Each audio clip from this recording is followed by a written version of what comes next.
Hello people, welcome to my channel. ఈరోజు మనం ఎంతో టేస్టీగా ఉండే ఫ్రూట్ కస్టర్డ్ ఎలా చేసుకోవాలో ఈ వీడియోలో చూద్దాం. దానికోసం మనం ఒక తప్పాల తీసుకొని దాంట్లో నేను 4 లీటర్స్ వరకు మిల్క్ తీసుకుంటున్నా.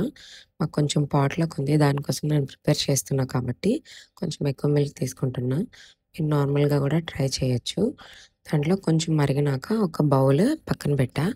వేరే దాంట్లో కస్టర్డ్ పౌడర్‌ని ఒక 6 స్పూన్స్ వరకు యాడ్ చేసి దాంట్లో ఆ మిల్క్‌ని మిక్స్ చేస్తున్నా. మిక్స్ చేసి దాన్ని పక్కన పెట్టుకోవాలి.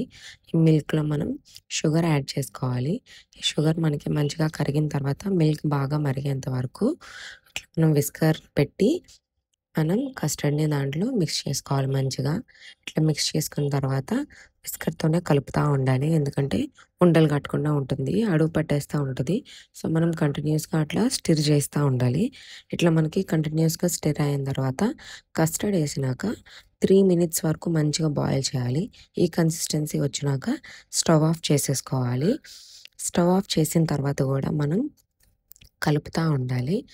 కన్సిస్టెన్సీని అట్లా చెక్ చేసుకున్న తర్వాత స్టవ్ ఆఫ్ చేస్తాం కదా! ఇట్లా మనం కంటిన్యూయస్‌గా కొంచెం స్టిర్ చేసి కూల్ అయిన తర్వాత ఒక బాక్స్‌లో పెట్టేసి దాంట్లో మళ్ళీ కూడా స్టిర్ చేసి క్లోజ్ చేసి ఫ్రిడ్జ్‌లో కూలింగ్ పెడతాం.